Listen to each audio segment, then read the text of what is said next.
All right, y'all.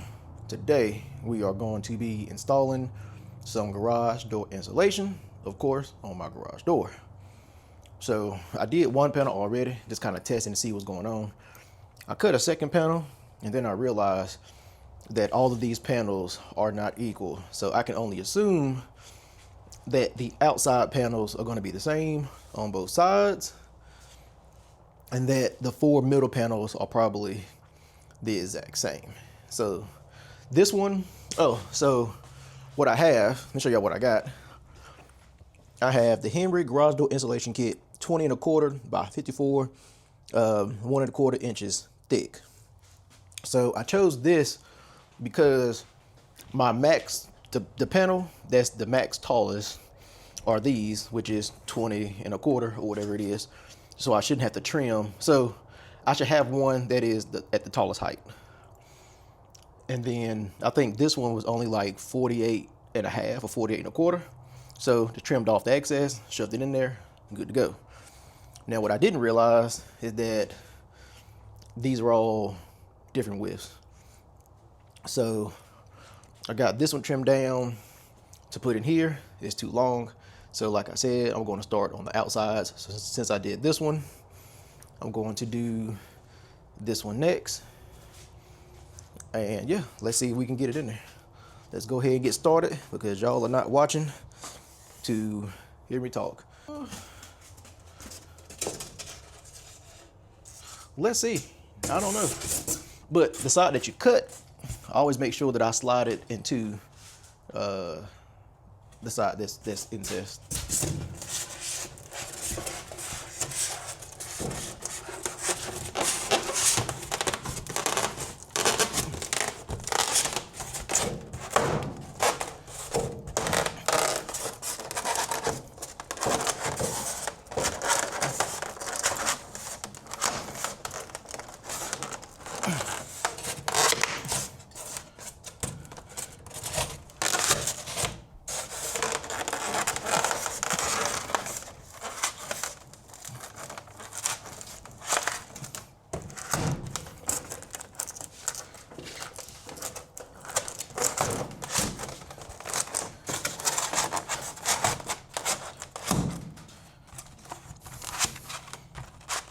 And since it does have the incest in it, just gonna slide it over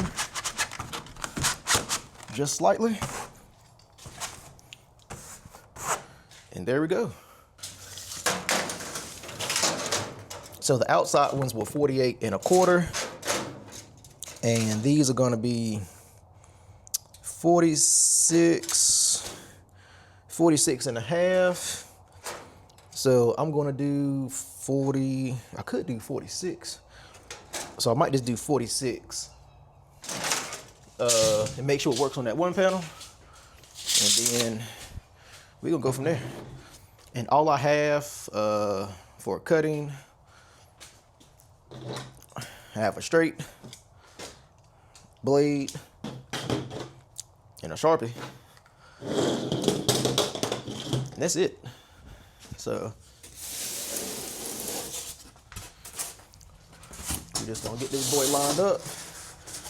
And basically, I'm just gonna repeat this step over and over and over until we get something that looks good. So I said 46. So just gonna give myself, mind the frame? Yeah. Just gonna give myself a couple of reference points for where 46 is to make sure we get a pretty straight line. And like I said, you follow this same step for the remainder of the panels, and it should work out pretty decent.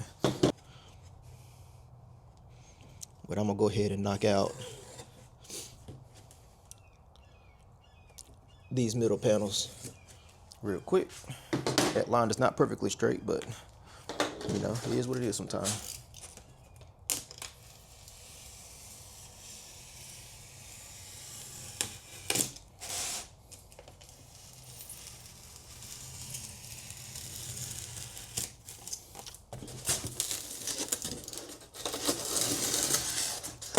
All right, we got that cut.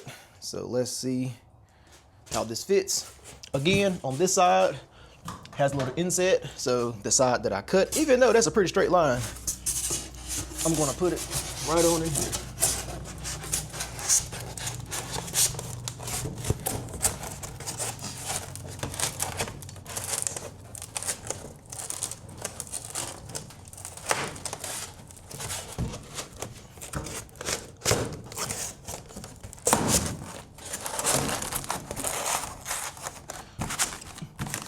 All right.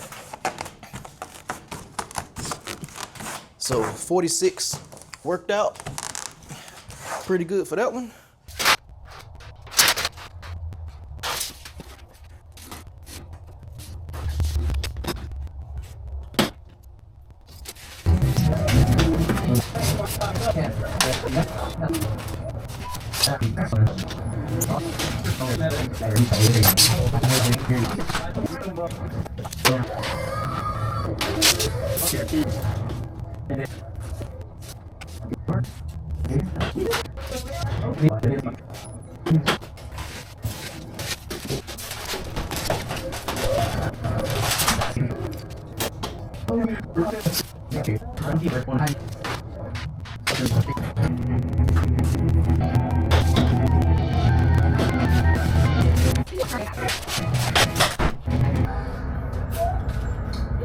Yeah? Here, we can pull over for a second and straighten your bars. You good? Okay, that's good.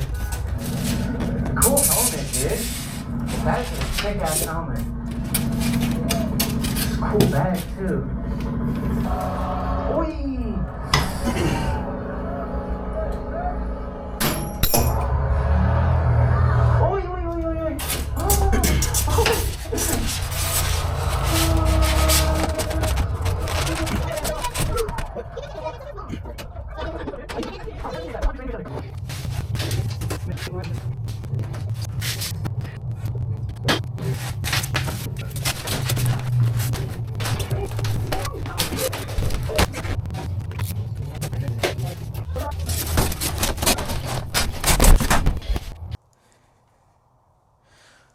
All right, y'all, we are back and everything is done. I mean, it feels a lot brighter in here, and this just looks a lot better. I mean, this literally looks like I had a brand new door installed. Now, I will say, I don't think a lot of these cuts are square. So you do have a couple of gaps. I think this was from me, but not really. So a bunch of these cuts are just not square. If I would have known that, or if I would have measured them, I would have put all of these on the bottom where you can't really see them. But yeah, so I think about half of them are not square. So you got 1, 2, 3, 4, 5, 6, 7. Yeah.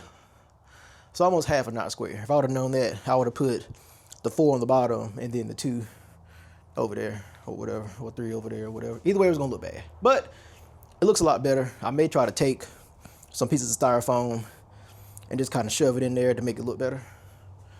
But yeah, let's do a test, because a lot of people complained about theirs like popping out when they open the door, which I don't think mine are gonna pop out. I don't think I could get mine out without just absolutely breaking them in half. But since that was a complaint from some of the reviews that I saw on the Lowe's website, some of the reviews that I saw on the Home Depot website, and some of the reviews I saw on Amazon, let's see how it operates, and let's see if any pop out. So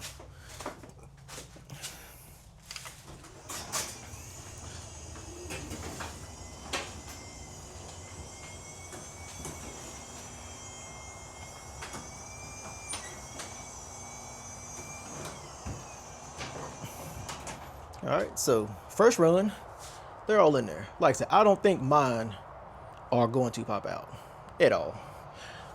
And people who say anything about weight, both of those things combined might have been 10 pounds.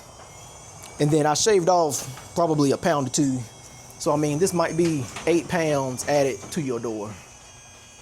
maybe 8 pounds. I don't know. I didn't weigh it.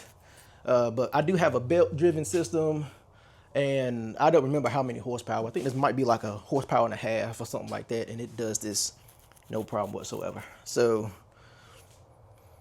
yeah. Oh, so for measurements, I didn't have to cut any height-wise, and for the 4 inner ones, or the 8 inner ones, so these, the 2, 4, 6, the 8 inner ones, I did 45.5 inches. And then the 4 on each outside, I did 48 inches. And that worked for me. But yeah, that's all I got. So if you're looking to insulate your door, then this should help. It's not gonna hurt anything. I guess I'll see as it get colder. But what I was seeing with my temp gun was that when it was 20 degrees outside, the front of my garage was about 20 degrees colder than the backside of my garage. So a 20-degree difference, if my garage can be 20 degrees warmer in the wintertime, that's going to benefit me. If it can be 20 degrees cooler in the summertime, that's going to benefit me. So it was like $122 for both kits from Lowe's. It was like $57 and something like that. Add taxes, like $122. So let's see how it works. And if it gets dirty, this should be a lot easier to clean with like a damp cloth, maybe a little bit of soap and water. So it looks better, should be easier to clean. And I plan on painting everything white, so that should make everything brighter when it does. So yeah, that's all I got. So like everything you do, think, build, enjoy, peace. And let me say, the only downside to doing this is all of this little cardboard stuff. So I'm probably going to spend more time getting all this cardboard shrapnel up than I did actually installing it. So if you have a process to not have all of this cardboard shrapnel left behind, then yeah, I should have had like a plastic bag or something that I was cutting on so it all could have fell on that. Now I'm going to spend probably 20 minutes getting all this cardboard shrapnel up. So yeah, only thing you gotta keep in mind when doing this.